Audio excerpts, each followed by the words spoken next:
ಕಲಬುರಗಿ ಪಶ್ಚಿಮ ಬಂಗಾಳ, ಪುದುಚೇರಿ, ಅಸ್ಸಾಂನಲ್ಲಿ ಬಿಜೆಪಿ ಜಯಭೇರಿ ಹಿನ್ನೆಲೆ ಕಲಬುರಗಿಯಲ್ಲಿ ಕೇಸರಿ ಪಡೆ ಸಂಭ್ರಮಾಚರಣೆ. ನಗರದ ಸರ್ದಾರ್ ವಲ್ಲಭಭಾಯ್ ಪಟೇಲ್ ವೃತ್ತದಲ್ಲಿ ಪಟಾಕಿ ಸಿಡಿಸಿ ಸಿಹಿ ಹಂಚಿ ಸಂಭ್ರಮಾಚರಣೆ. ಬಿಜೆಪಿ ಜಿಲ್ಲಾಧ್ಯಕ್ಷ ಅಶೋಕ್ ಬಗಲಿ ನೇತೃತ್ವದಲ್ಲಿ ಸಂಭ್ರಮಾಚರಣೆ.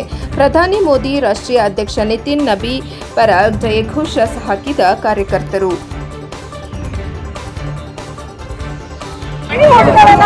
ಇವತ್ತು ಪಶ್ಚಿಮ ಬಂಗಾಳ, ಅಸ್ಸಾಂ ಮತ್ತು ಪುದುಚೇರಿಯಲ್ಲಿ ಭಾರತೀಯ ಜನತಾ ಪಕ್ಷ ನರೇಂದ್ರ ಮೋದಿಜಿಯವರ ಮತ್ತು ನಿತಿನ್ ನಬೀನ್ಜಿಯವರ, ಅಮಿತ್ ಶಾಜಿಯವರ, ಸಂತೋಷ್ ಜಿಯವರ ನೇತೃತ್ವದಲ್ಲಿ ಅಭೂತಪೂರ್ವ ಗೆಲುವನ್ನು ಸಾಧಿಸಿದೆ.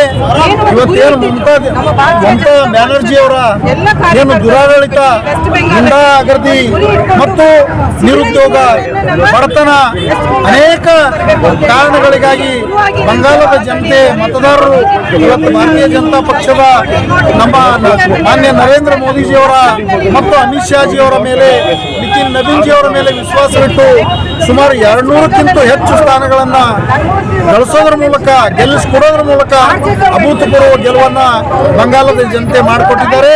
ಇವತ್ತು ಅಸ್ಸಾಂನಲ್ಲೂ ಕೂಡ ನಮ್ಮ ಏನು ಹಿಮಂತ ಬಿಸ್ವಾ ಶರ್ಮಾಜಿ ಅವರ ನೇತೃತ್ವದಲ್ಲಿ ಅಲ್ಲೂ ಕೂಡ 100ಕ್ಕಿಂತ ಹೆಚ್ಚು ಸ್ಥಾನಗಳನ್ನು ಗೆಲ್ಲುವ ಮೂಲಕ ಭಾರತೀಯ ಜನತಾ ಪಕ್ಷ ಅಭೂತಪೂರ್ವ ಗೆಲುವನ್ನು ಸಾಧಿಸಿದೆ. ನಮ್ಮ ಹಿಂದಿನ ಹಿರಿಯರಾಗಿರ್ತಕ್ಕಂಥ ಶ್ಯಾಮಾ ಪ್ರಸಾದ್ ಮುಖರ್ಜಿ, ದೀನ್ ದಯಾಳ್ ಉಪಾಧ್ಯಾಯ, ಅಟಲ್ ಬಿಹಾರಿ ವಾಜಪೇಯಿ, ಅಡ್ವಾಣಿಜಿ, ಅನೇಕ ಹಿರಿಯರ ಒಂದು ಸಂಘರ್ಷ, ಹೋರಾಟ ಬಂಗಾಳ ಗೆಲ್ಲಬೇಕಂತಕ್ಕಂಥದ್ದು ಅದು ಇವತ್ತು ಶ್ಯಾಮಾ ಪ್ರಸಾದ್ ಮುಖರ್ಜಿಯವರ ಕನಸು ನನಸಾಗಿದೆ.